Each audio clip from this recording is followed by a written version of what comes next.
On sait tous que les distributeurs investissent massivement pour faire la promotion de leurs offres et de leurs produits parce qu'ils savent que c'est ça qui fait venir les gens dans les magasins. Cette promotion, elle se fait massivement via des médias offline, historiquement, donc du catalogue papier qui continue à être très efficace, de la radio, de l'affichage, de la télé dans une moindre mesure. Un catalogue papier d'un grand distributeur alimentaire type Leclerc ou Carrefour, c'est toutes les semaines entre 500 et 1000 produits en promo. Et ça veut dire que les distributeurs, ils ont ce talent de créer des offres commerciales dans des proportions absolument incroyables, avec des prix que très souvent le e-commerce n'arrive pas à égaler parce que les périodes sont très courtes.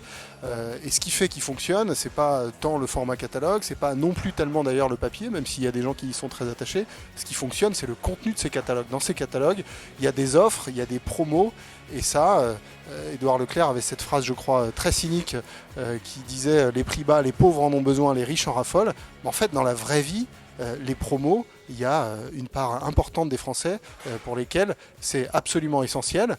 Ça permet de se faire plaisir, ça permet souvent malheureusement de boucler les fins de mois.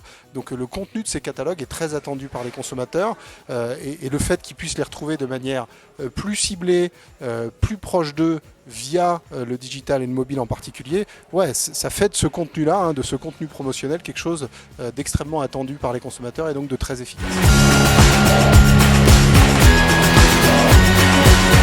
C'est sûr que si on arrive à digitaliser ce contenu-là et à faire en sorte que parmi les 500 qui sont proposés par Leclerc cette semaine, on m'adresse à moi les 20 ou 30 qui vont m'intéresser, les chances que ça me donne envie d'aller chez Leclerc, elles sont beaucoup plus importantes. Donc ouais, effectivement, je pense que c'est ça le vrai enjeu pour les distributeurs, c'est d'arriver à digitaliser leur plus bel asset, et leur plus bel asset, c'est leur plan d'action commerciale, c'est leur catalogue.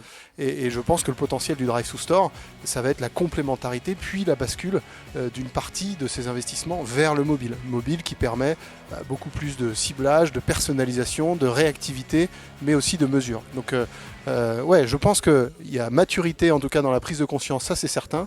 Ensuite, l'enjeu, c'est effectivement qu'on puisse nous, MMAF et les acteurs comme Monial d'ailleurs, rassurer les distributeurs, les agences sur le bien fondé de cette démarche et de cette transition.